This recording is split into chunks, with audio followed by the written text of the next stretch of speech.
And the pass behind the back, setting up the blast for Doug Pula. And flying down the field, he fires and scores! Liam Durkash takes it coast to coast. 30 seconds left. Dowiak begins to make the move. The pass to McCarthy. Oh, what an assist! Who finds Will McCarthy cutting towards the net. Are they upset with Kinney too, or just you? The Delbarton people? Yeah. I think it's just me.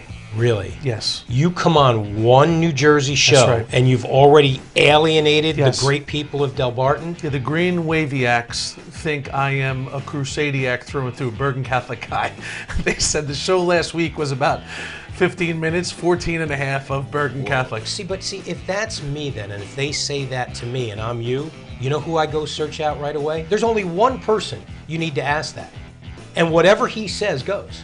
Did you find Mr. Mackey? No. Oh, Mr. Mackey, the dad? Yeah. Yes. And what did he say? Great job. There you go. Kinney, were you getting it the other night out at the Morris County final as well? No.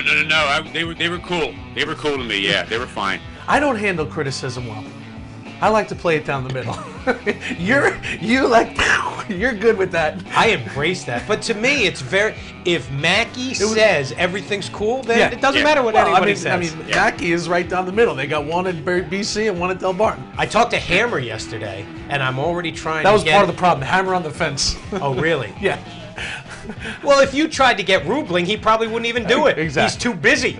I mean, every time you call him, he's like, Jimmy, I'm too busy to meet with you, the whole thing. Hammer's like, come on over, let's do it. We are kind to those who are kind in return. It was fun, though. Hammer on the Fence was a lot of fun. It was upbeat. It was good to get him there. And New Jersey has gotten very interesting, you know, when you talk about the publics, but also these non-publics. And Mike, were you surprised? I know I was. I really thought Mountain Lakes would be there in the Morris County final, considering they lost a heartbreaker on the Connor Mackey goal, you know, late to beat, as Delbarton won the first time, 12-11. Were you shocked the way Delbarton won the game?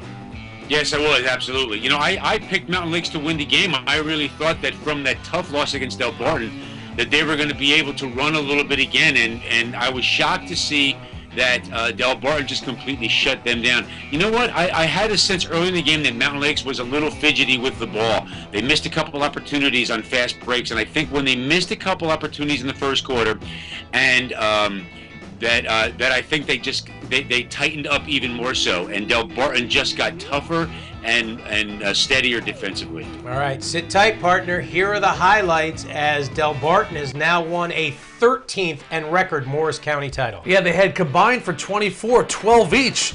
And when Brad Smith tied the game at 1, this game just went back and forth early on. Jordan Dowiak down the alley, top shelf for the Cornell bounder, 2-1 Delbarton.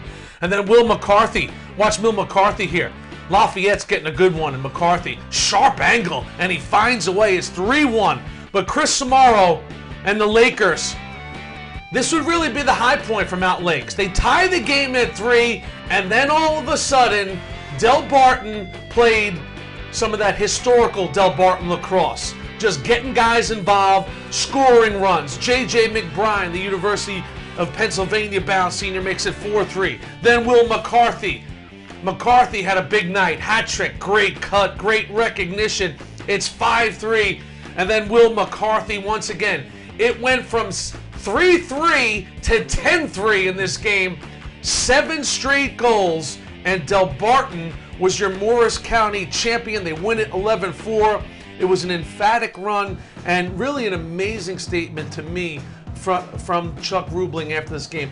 He told me that was one of the best performances in a big spot Delbarton has ever had, just because of the dominance of that 7-0 run they went on when the game was tied at 3. Of all time, he said. So they played free and loose. They did. They just let it rip. They looked great. They took all the drama out of that Morris County final. Mr. Mack, your thoughts? I think so. I think we had a rough start to the beginning of the season. Some people underestimated us. We got a lot of work to do. We still got a lot of great opponents we're going to be facing. And going to the state tournament, this doesn't matter anymore. It was a great win, but we know it really matters, so we're going to keep working, and we'll see. Hope for the best. So when you saw Delbarton on Saturday, and the last time they had lost was to St. Anthony's, They come to Mineola to take on Chaminade. What did you get a sense when you left the Morris County final? Yeah. The team that arrived on Long Island on Saturday, did they have the same look at the team that you saw on 5 days before? Absolutely. Really? They were oozing with confidence.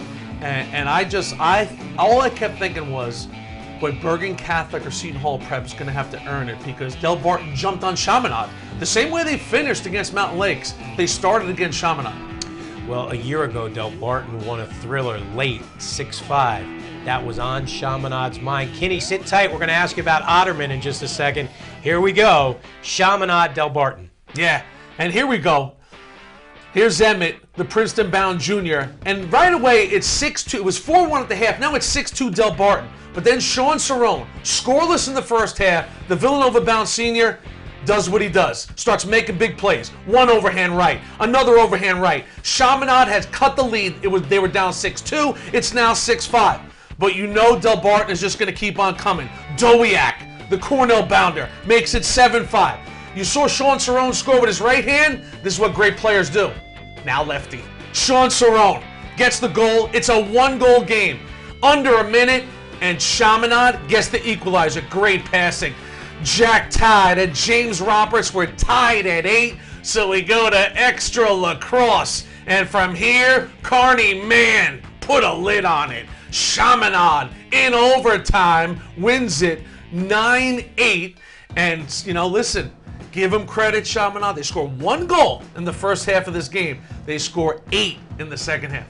Do you believe that when a player wears the number 1, that it takes guts, and if you put that jersey on, you better be that good? And especially at Del Barton. I mean, we saw Will Reynolds now at Princeton doing great things, the great defender for Del Barton. And now it's Chad Otterman. And I hope Chad Otterman is skating in the NHL very soon because college lacrosse is really going to miss something. He's going to pursue a hockey career, and he should. But he put on an absolute clinic at Chaminade, a beast. And when Pat McCabe, the Hall of Fame defender out of Syracuse, 3 national championships, keeps telling me this guy is flat out impressive. Number 1 was awesome. Cornell bound for hockey. He's going to pursue that career, but he was everything you want in a leader in a pole on Saturday afternoon. Amazing. Mike, in all your years covering New Jersey lacrosse, have you ever had a defender, I'm not counting a goalie, but a pole as the player of the year in the state of New Jersey?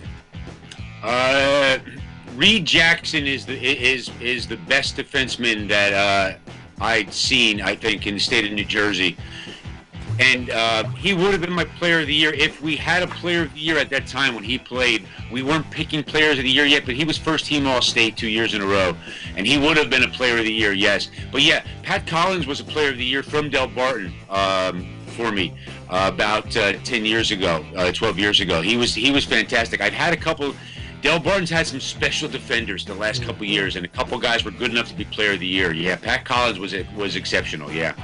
You know who was exceptional last Thursday was Owen Malloy from Ridge. And on the pick segment, I said Malloy was going to have to take it to another level the way Immaculata jumped Ridge early in the regular season. Well, champions die hard, and there is not a new champion in Somerset County. It's the old Red Devils who wear the green of Ridge High. Immaculata jumped up 2-0 in this game. Mark Swintek. This goal right here. So just like that, things are pretty good for the top seed. But then Mikey Pellegrino wins the face-off, number 2, racing down the field. Good ball movement, and Richie McKenna camped out in front, cuts the Ridge lead in half at 2-1. Second quarter, Chandler Vanderbeek, point blank. Oh, look at the save by Malloy. He was special. 1 of 13. There was a reason he was the most valuable player. Now, this game's going to get tied at 2. Gavin Kirkwood going to get the goal for Ridge. We got ourselves a dandy cooking. Time winding down at the half, 25 seconds to be exact. Look who steps up, Malloy. Top side, no way. Turns it, and now Ridge leads 3-2. Who's got ball? Who's got ball? Liam Durkesh, length of the field. Wow. The save into the goal. That's beautiful. That's why they were New Jersey's #1 team last year. Big moment of the game right there. Third quarter, Immaculata going to tie it at 3, but Durkesh hustling down the field. Saved by, well, where we go? I lost our place there, right there. Ridge I guess goal. that's Matty Mullen, Yes. right? That's Matty Mullen. And then look at this shot right here. Oh, over the top. Yeah, that's Matt Mullen right there, and it was Matt Mullen flying in with the circus shot. Now we're going to get a tie game. Chandler Vanderbeek ties it at 5. Good ball movement. Check out Duke-bound sophomore Kevin Quigley. He's going to load up. He's going to get some space, and he's going to make Immaculata pay. Too much space right there. Shawnee O'Brien, his goal makes it a 2-goal game. So Ridge, they were not favored to win. They do. And afterwards, the goalkeeper, Owen Malloy, he was all jacked up. We were playing well in the beginning of the season, and then we hit a little bump in the road with Pingree and Immaculata, and we just avenged those 2 losses. Both are great teams, and it feels good to get the county championship back. Guys are going into the state tournament now, coming off a win like this. How do you guys feed off of this, and how do you feel about where the team is right now? You know, I think we're playing great, and we just got to keep our heads. It's a huge win for us, but we know we got some tough teams coming up in the state final, so we gotta just keep our heads and keep sticking to the game plan. And they would start the state tournament rolling North Brunswick 18-3. We're going to get to Kinney's picks in just a second. Iona Prep, Bergen Catholic. Turn away, Del Barton fans, because we're going to talk about Bergen Catholic. Here's how they won their second-to-last regular season game, taking on Iona Prep. And there's Brendan Mackey. Gets the pass. The great ball movement by this Bergen Catholic team. It doesn't matter who scores as long as somebody does. Michael Orifice, he's a Loyola-bound midi for Iona, wins the face-off, gets the goal, and just like that, it's 2-1. Look at the stick skills here of Michael Riley. Look at this, opportunistic, just a little shuffle. Great adjustment, beautiful adjustment. Here's Mackey again, Brendan doing his thing. Hey, Connor. He's talking to him right now. So, man, you do this over there at Del Barton. Look at that.